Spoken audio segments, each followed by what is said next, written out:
Hey everybody, I just finished my Mega Man 5 and Dr. Wily's Revenge LPs, which means my Mega Man plate was clean. I can't have that.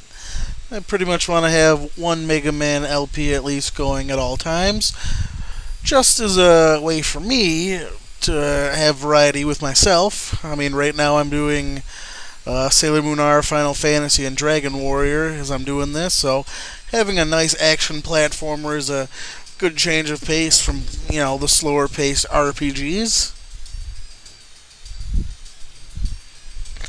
Oh, apparently this guy, Mr. X, has been manipulating Dr. Wily from the beginning.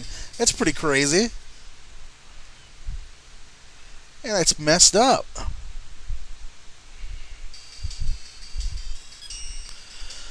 Well, this is Mega Man 6, and welcome to the first part of the LP. We got here a nice set of new Robot Masters, but I am gonna go after Flame Man first.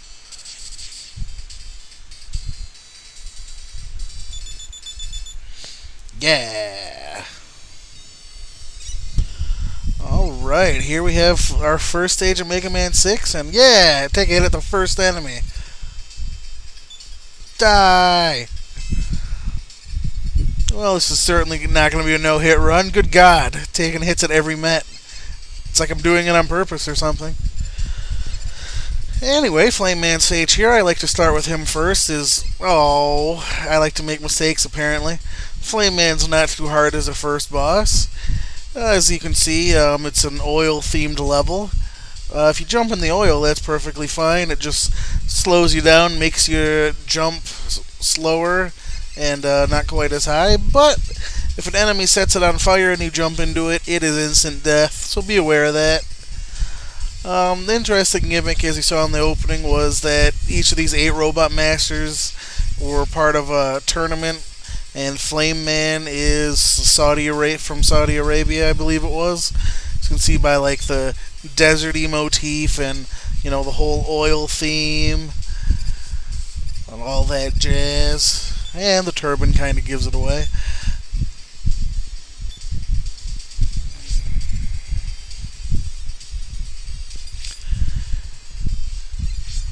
Yeah, the biggest gimmick of this stage is the oil and the fire guys setting fire to the oil. That's something we're going to be seeing quite a bit in this stage, especially in this next part here. We're going to run into a new type of enemy. These dudes. So you just move slow and jump really poorly in the oil. Now these guys, sometimes it seems like, like right there, it even tried to hit me. He was aiming right for the oil, which was already on fire, but sometimes it seems like these guys care more just about setting fire to the oil than actually damaging you, so sometimes you can use that to your advantage. And yes, it's worth taking a couple hits for an E-Tank. See, like right there, I mean, come on. He was blatantly aiming for the oil. So make use of that fact anywhere you can. I mean, a lot of times their first shot's going to be to go for the oil. So if you can use it to, your advantage, know that the first shot's probably not going to be aiming towards you, so you can be aggressive with them. We're already at Flame Man. Can you believe that crap? Now, Flame Man's got a fun... Oh god, that's terrible positioning. Fun pattern. He'll launch fireballs in sets of 3, and then he has these flame pillars that he throws up, which are a pain in the ass to avoid, unless you're paying attention, which I am clearly not doing.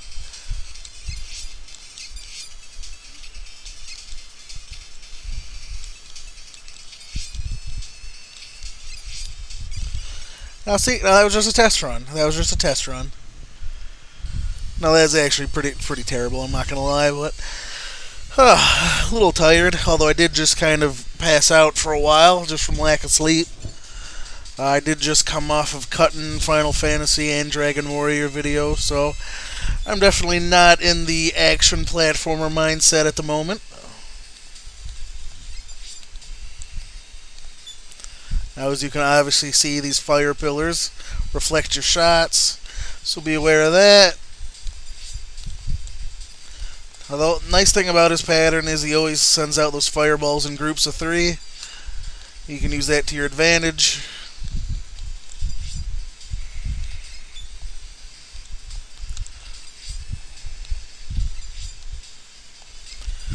Slowly, I'm sinking back into the groove of how this game works.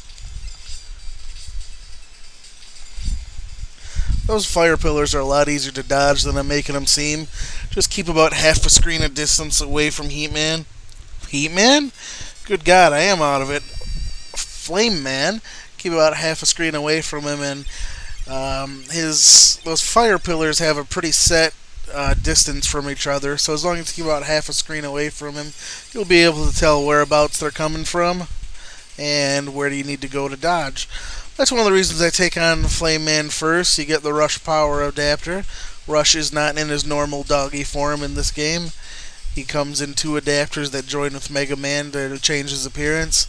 And the Power Adapter is going to be quite helpful in following stages. So getting it now is a wise move, I'd say. Anyway, that'll wrap it up for part 1. Hopefully you'll join me for part 2 when my shooting skills return to me, hopefully, after playing RPGs for a while. And we will go after Blizzard Man next. Thanks everyone for joining me, and I will see you next time.